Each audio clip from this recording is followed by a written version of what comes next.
Hello everyone, in this video we are going to talk about basic probability for class 10 level.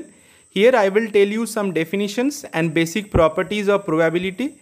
From the next video we will solve some problems from a book. If you haven't subscribed yet, please subscribe our channel and click on the notification bell. So let's start. Now in probability you will hear the term experiment many times. So what is an experiment? The answer is an experiment is a task or operation we perform from which we get valid results. Now there is a term called certain experiment. So its definition is a certain experiment is an experiment from which we will surely get some result. Generally, we don't differentiate between an experiment and a certain experiment. Most of the time we refer a certain experiment as an experiment. Now what is an outcome? Outcome is just the result of an experiment. Let's see some example of an experiment and its outcome. So the first example is tossing a coin. So what are the outcomes for this experiment? Head or tail. So if you toss a coin once, either you get head or you get tail.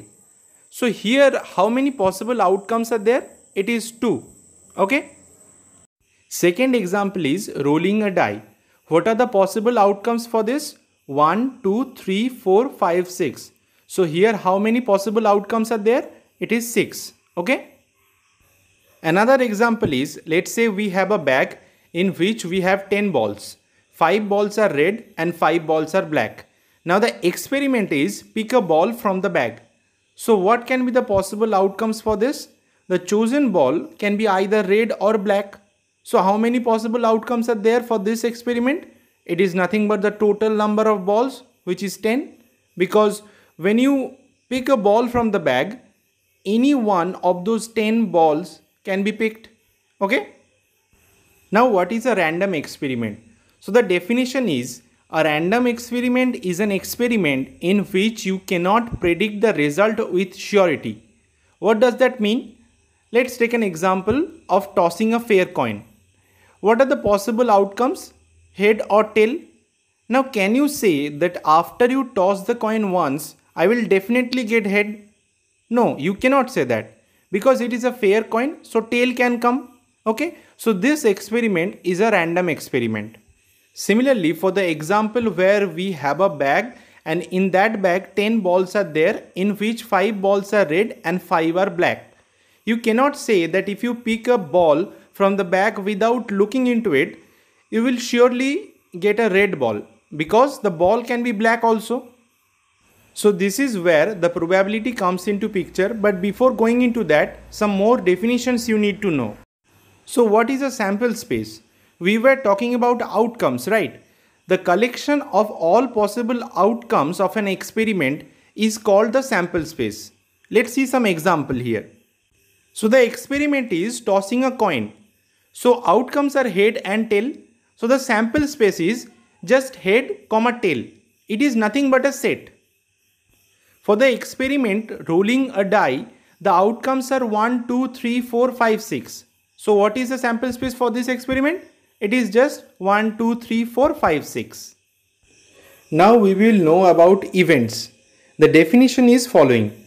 A subset of the sample space associated with a random experiment is called an event. Let's see some example. So the experiment is tossing 2 coins. What is the sample space?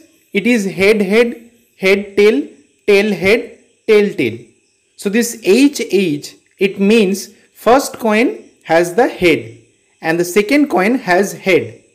Okay. Similarly, head tail, that means HT, that means first coin has head and second coin has tail. So like this.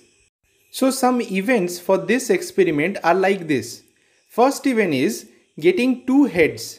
That means HH is the only possible outcome for this event. Now if I say that getting exactly 1 head is the event, then what are the possible outcomes? It is HT, TH, isn't it? Similarly, if I say that the event is getting at least 1 tail, then the possible outcomes are HT, TH, TT. Okay, so you got the point. Similarly, many events can be there for this experiment. Okay. Now one thing you notice that for every event, the set of possible outcomes are just the subset of the sample space, isn't it? So let's take another example. Rolling a die. This is the experiment. So the sample space is 1, 2, 3, 4, 5, 6. Now if I say that the event is getting an odd number. So what are the possible outcomes? It is only 1, 3 and 5. Let's say the event is getting a number less than 4. Then what should be the outcomes? It is 1, 2, 3. Okay. So many events like this can be there for this experiment. Now occurrence of an event. So we know what is an event. So when do we say that an event has occurred? The answer is if the outcome of the random experiment satisfy the condition mentioned in the event, then we say that the event has occurred. Otherwise, we say that the event has not occurred. So for example, if you throw a die, let's say the event is getting an even number and denoted this event by E. Now you throw the die and got 2. Then we will say that this event E has occurred. Because 2 is an even number, so it is satisfying the condition of the event. But if you get 5, then we say that this event E has not occurred because 5 is not an even number. Now if the event E is getting a number greater than 4, then if you get 6, then we say that the event E has occurred. But if you get 1, then we say that this event E has not occurred. Okay. Now what is favorable outcomes of an event? So this is actually very important to know. So if the outcomes satisfy the condition or property of an event, then those outcomes are the favorable outcomes for that event. Okay. So example are like following. So if you roll a die, then if the event E equal to getting an odd number, then the favorable outcomes for this event are 1, 3 and 5. Because each of the number 1, 3, 5 satisfy the condition of the event, which is getting an odd number. So these 3 are the favorable case for this event E. Definitely 2 or 4 or 6, they are not favorable to this event E because we need odd numbers for this event. Okay. Now let's take this example that tossing 2 coins. So if I say that the event E is getting at least 1 tail, then what are the favorable outcomes for this event? It is HT, TH, TT, not HH. Okay, you please mind it. Because in HH no tail will come. So I think this is clear. Now what is called equally likely outcomes? If there is no reason for any one outcome to occur in preference to any other outcome, we call the outcomes as equally likely outcomes. For example, if you toss a fair coin, either head will come or tail will come. The outcomes are equally likely because there is no preference for head over tail. Similarly, no preference for tail over head. Similarly, if you roll a fair die, any one of 1, 2, 3, 4, 5, 6 can come because no number has any kind of preference over any other number, isn't it? So the outcomes are equally likely. Now here a very important point is, it is definitely not the case for any experiment the outcomes will be equally likely always. For example, if we have a bag and total 5 balls are there in the bag where 4 balls are red and 1 ball is black. So if you pick one ball without seeing it, any one of the 5 ball can come, isn't it? So since there are more red balls in the bag than black ball, the chance of getting a red ball is definitely more. Okay. So here the outcomes are not equally likely. Okay, now in the last example, I used this word chance. In mathematics, we don't use this word. Instead, we say the probability of some event. So here a very important point is that whenever we say the probability of something, that something is always an event. And we already know that what is an event. Here I am just repeating this statement once again, that whenever we talk about probability, it is always the probability of some event, of some experiment. Now for class 10 level, the definition of probability of an event E is the number of outcomes favorable to the event E by total number of possible outcomes, and this is denoted by P of E. Okay. So this is the formula we'll be using for problems to find out the probability. So you just remember this formula. Okay. Now if you just observe, you can understand that the number of outcomes favorable to E is always smaller than the total number of possible outcomes. Because in the total number of possible outcome, we already consider the outcomes favorable to the event E. And with that, we also have some more outcomes which are not favorable to the event E. So in the total number of possible outcomes, we have more outcomes than favorable outcomes to the E. Okay. Now we know that if in a fraction the numerator is less than the denominator, then the number is always less than 1. And also you can understand that none of this number can be negative. So we can conclude that this number P is always between 0 and 1.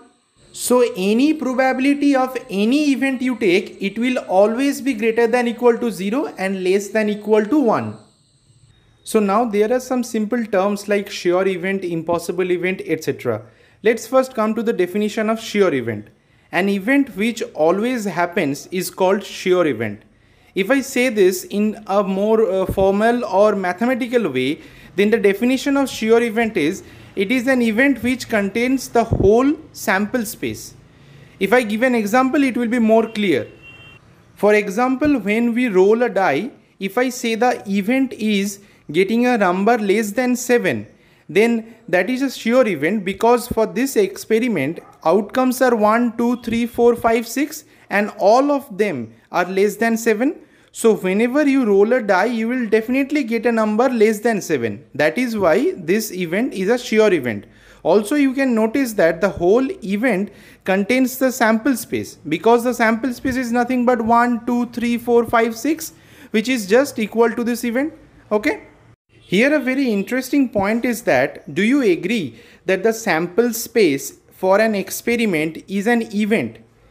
Because remember the definition of event, any subset of the sample space is an event, and the whole sample space is a subset of itself, isn't it? That is why the sample space is also an event. Now what is an impossible event? An event which can never happen is called an impossible event. With example it will be more clear.